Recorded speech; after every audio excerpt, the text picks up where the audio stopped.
speaking. I have to I'm weigh speaking. You are now listening to PressHer Podcast. What's up, guys? Welcome back to PressHer Podcast. It's your girl Deja, and I also have my co-host with me, which we're gonna start with Cammy. I'm Drea. I'm Paige. Hey, and if you're not already, please follow us on our Instagram and our Apple Music at PressHer Podcast. And so, guys, how are y'all feeling today? I feel amazing. I don't know about y'all. This is a great Friday for me. This is a Friday. And so today we're going to talk about being selfish and the pros and cons on being selfish, and do you agree with it, do you not agree with it? So y'all want to just get straight into it, because the older I get, I'm selfish. Yeah. I feel like I was always taught to think that selfish is not a good thing.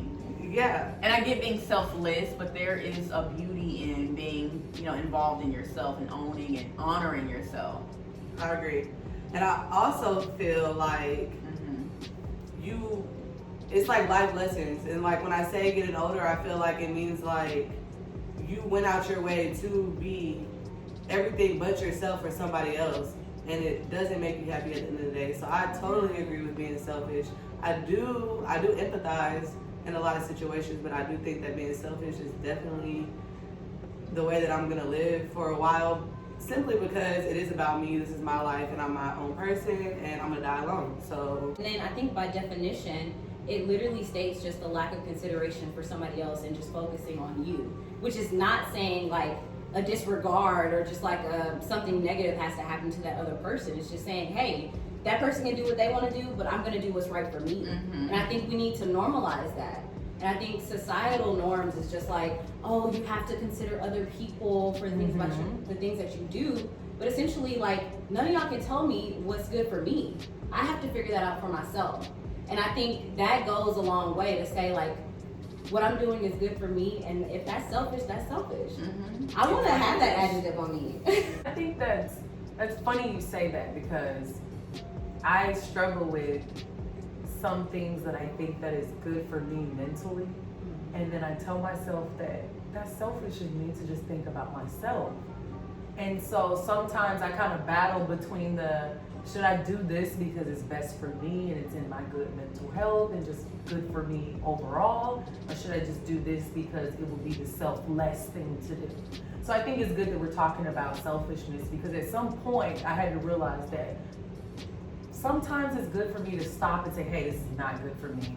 I need to cancel it out and do what I need to do. So, yeah.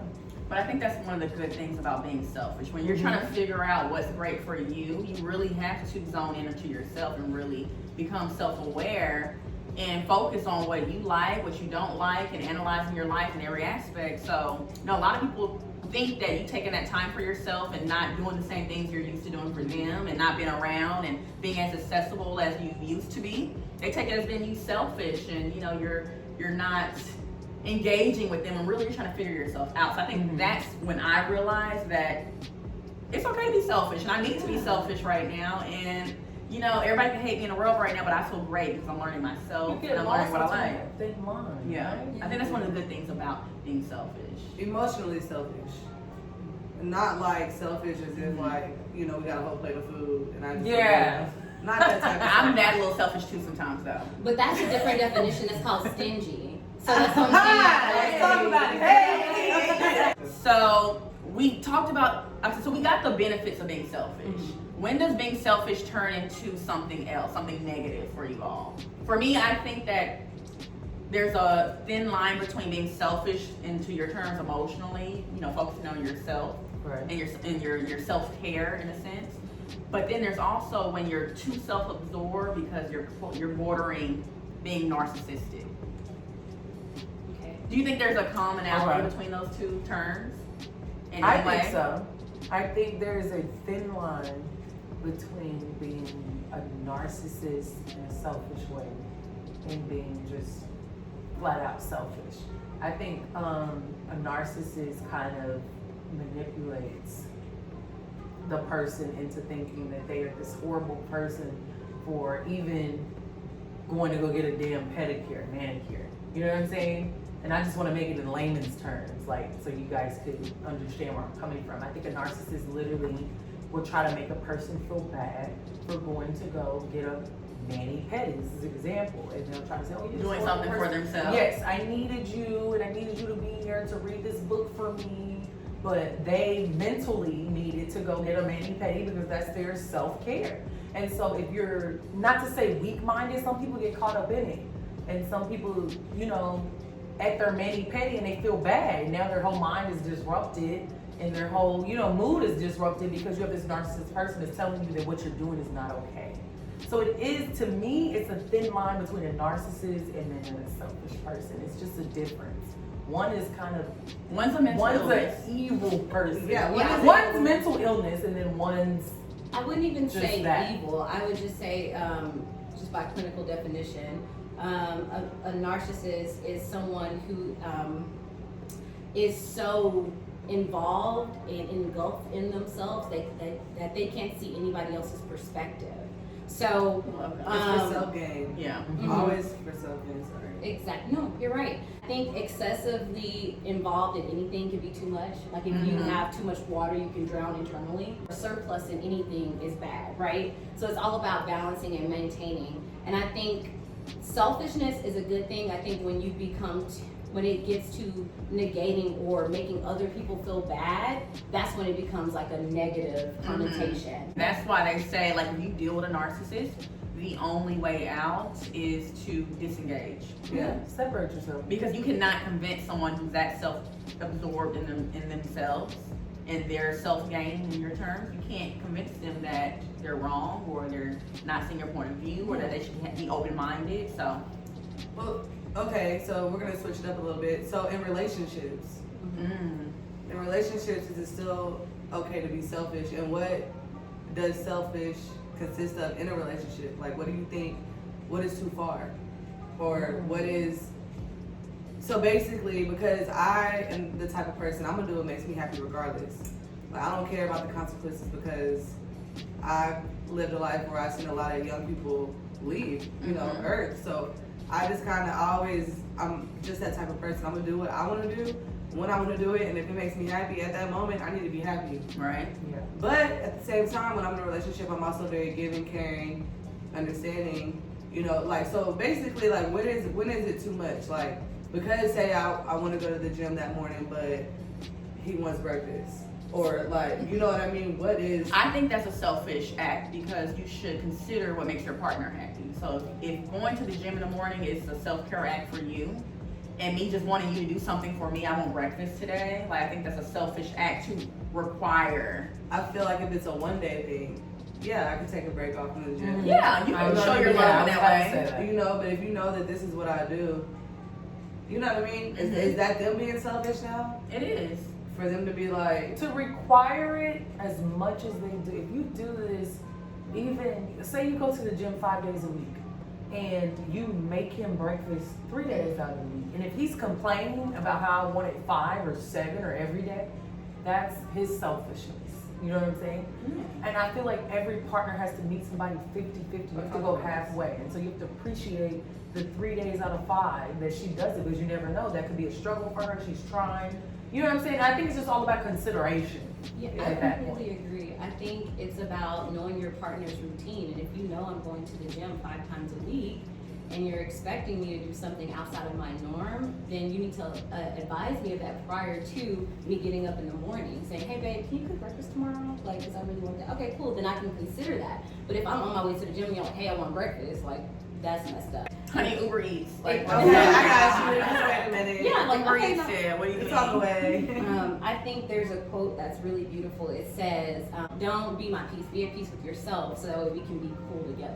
And I think that's really important. Like, I don't have to be your end all be all, and you shouldn't be my end all be all, because we're individuals, you know, but like having an understanding and having, you know, a normative of like what we desire in a relationship is what matters. Question. Have you guys seen the little parody video of Drewski? Does everybody know who Drewski is on Instagram? Little chubby guy. The insecure boyfriend who's mad that his girlfriend is, you know, it's her birthday. She's at a birthday dinner. Okay. and she knows a lot of people are coming up to her, she's hugging them, she's having fun, and he's insecure. This mirrors So Drake's he song. does not want her, or he feels some type of way that she's, has all this attention, that, people know her. Do you think insecurity can turn into selfishness? Like you don't want your partner to Absolutely. to thrive or be in That's another thing. social butterfly? It's ridiculous, actually. It's because you know who you're dating. Y'all been dating. Before you even get in a relationship, you have to know this person at some type of level. Mm-hmm. You know what I mean? And then for you to be mad, okay, so, all right. The real life. 2 weeks ago, we were doing a party out here in Dallas or whatever, and it was a girl's birthday. And it's her birthday, and she's sitting in the booth, minding her business, chilling or whatever, and one of her co-workers, because we're in the industry, the service industry, one of her co-workers come over there acting all crazy because it's her birthday, take the bottle, start giving people shots. And her boyfriend, or baby daddy or whatever, was right there and got so mad and like trying to leave her. And it's like, but you can't, yeah, like it's like that you can't accept or respect the fact that it's this girl's birthday and she's gonna know men because like, Yeah. The industry she's any industry. We're human. Yeah, I know anything men you and I do. know women. But especially in the industry she's in. Yeah, you know what I mean? gotta know. But that's one of her coworkers or previous Yeah. coworkers, so now like, it's stuff like that. And that to me is just disgusting. Yeah. I don't know if that's No, that's for sure. off the wall. narcissistic. He's a narcissist. Insecurities can evoke jealousy. I think it can evoke any type of like Turn to negative selfishness. I think a man She's also a turns woman that to happy, and he's like, No. It's a power trip. You're getting that fucking happy, But see, and men you should should- only be this happy and joyful with me. I think that is ego. That boils down to ego. Have you guys have any experiences with selfishness within friendships? Yeah. Absolutely. And to the extent, relationships and friendships are very similar. Mm-hmm. I agree. But I also feel like I take it a little bit more personal when it comes to my friend. Mm-hmm.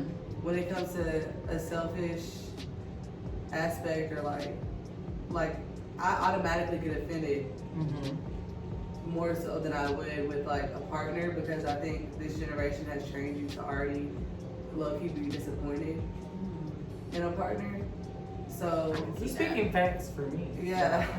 So like I think when it comes to a friend, I'm more like, you really tried it, you really gonna do this to me right now, so I take it a little bit more offensive, and I also, that's something that I'm working on right now, is learning to understand that like free will. Friends that I have right now, they are very top tier unmatched, so it's like when they do stuff that like doesn't go my way, of course I'm a brat, and I have to understand that like, it's not always like that. Mm-hmm. We know. Being an adult and being mature also is when things like that do happen with your friends, you have to understand that like you can't just say like fuck them. Yeah. Yeah. That's You know what That's I mean? an You have to important still piece. be your friend. Like, even though I'm mad at you, I still gotta answer I the phone. always say give your friends the same grace you give these guys. Serious. Because you know how your friends, operate within their relationships, and they will, forgive a guy, or they be understanding, they're ready to talk, have conversations. But with friends, when they hurt them, they isolate, they run away. It's we talk, we don't. But you would never do that with a guy you're romantically involved with, which that's why I think that people need to kind of consider their friendships parallel with their relationships. I definitely agree. That's Why spot on why for is one me. on a pedestal and another one is like, just And you can get you're rid of here it. for when I'm available, you're well, here that for just when shows I'm you ready to what a entertain. genuine friend. Of course. But as far as selfishness, I think that with me, I experience selfishness within friendships as you don't get the same energy you give in the friendship. Okay. Reciprocity. Like for me, I feel like with my friends, if you call me, I'm jumping, I'm up, what you need. But if I call, I feel like sometimes when you call that person, it's kind of like a, do I need to? It's not a big deal, or they don't really prioritize, which is fine if you don't. But which is why I said it hurts more. And Yeah, I had posted it on does. Instagram the other day. I was like, I have to be strong because like, if I, fold or crack, then who's gonna be there for me? Same. You know what I mean? And I feel that. That's a lot of pressure to always be strong. It is a lot of pressure to always be strong, but I also am Check on learning. your strong friends. Yeah, check on your strong friends, but Check on your also strong when it comes to being selfish, a part of being selfish is also knowing because you love these people, you need to reach out to these people. You need to make sure that some of these people are okay. You know, that's also being selfish because it's like, I need to do a better job of that with people. I need to do a better job of that, but also like that's also your part of peace in times. You know what I mean? And that's selfish because like if I want to call you because some shit going wrong and I expect you to answer the phone, I need to call you to make sure you good too. You know what I mean? That's true. I think it's important to, I just want to pivot, because I think it's important to, be there for your friend, but I also think it's important to have boundaries and to set them and have that standard and understanding with friendships, because I think sometimes there's like a blurred line and there's an expectation of someone to always be there versus like, hey, I got my own shit going and I want to regress and do my own thing. And I think there should be an understanding and, like you said, grace for your friend to be able to separate and have individualism and do their own thing. Yeah. And also, this has nothing to do with nothing, but I really want you guys to know that the people that are in my life right now, like my adult friends, I'm doing business with. And I just wanted to give the audience a minute to let that sink in. The people that I'm like have been around for the longest, now that we're adults and we've grown and we all went to school, did what we need to do, whatever, I'm doing business with now. That being said, like check your circle, check your surroundings and see, like, are you here for me emotionally, mentally, financially? Financially doesn't mean that because you need $5, I'm gonna just throw you 10. You know what I mean? Financially also means like building, an empire. And like, how can I, if we could do business together, then I'm helping you financially. Yeah. There's that friend that hands you a fish, and then there's that friend that teaches you how to fish so you can eat for days. Yeah. And it's a difference between the two, that you still value the both of you, but you know who your real core, future-wise, moving forward friends are, because those are going to be the friends that lifelong friends. Yes. And that's why it hurts. When you feel like, when a friend calls you and it's all about them all the time, and you can't even you don't even get asked, how was your day? Yeah. Are you okay? It's just you're constantly fixing their issues. You're there for them. I think that's I think it's a selfish relationship. It's one-sided. I do think that's a selfish relationship, but like, for example, like I'll call you in multiple situations. You know what I mean? Or it's like I just don't know what to do, but I know that you understand me. I don't really. I know that we love each other. I know that you'll always be there for me, and like, I guess it's not the same as if somebody's calling every day. Yeah, to where your total interaction with them is to solve their issues. You're not a friend, you're a problem solver for them. Yeah, you're a solution for their issues. Like you're not. I feel like I'm that friend. I'm a listening ear. No matter if it's every day. Yeah. I'm that friend that you can talk to every day about whatever it is you got going. It's a difference between if you're just calling to tell me, venting, and then you're like, you know what I'm saying? You're dismissing whatever the hell I got going. If I try to tell you, like, girl, then it's a difference. But I'm that friend you can come to every day and you can vent to. I had a friend at one point in my life for a very long time. Always for her birthdays and stuff, somehow I'm just always there. You know what I mean? For my birthdays, I think the whole entire 15 years span we were friends, I think we celebrated maybe 3.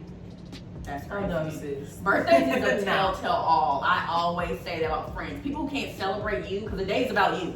Yeah. People who show up with bad attitudes, people who show up like they just not into it, people who show up with excuses, those are not people that want to celebrate you, and you should always be wary of that. And that's a selfish act. Of course. Yeah. Or people who want to take the clout, or it's your day, but they want to make it about them.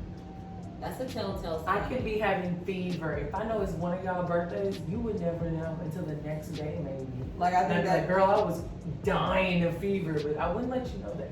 You wouldn't let me know. And Cam, for an example, I had launched a day out here in Dallas, and she couldn't make it, and the kind gesture of her was letting me know that her love was still reciprocated. Her love is reciprocated, and she's there energy-wise anyway, regardless of if she couldn't make it or not. Mm-hmm. And then I don't really know where I'm going with this, but like that meant a lot. And so it's just stuff like that. There's different ways to show that. I didn't know that. Wait, without what being physically there. Tell me. Yeah, so it's like without people being there, you're there. And then like this part with too. people, you can still be there physically and not be there.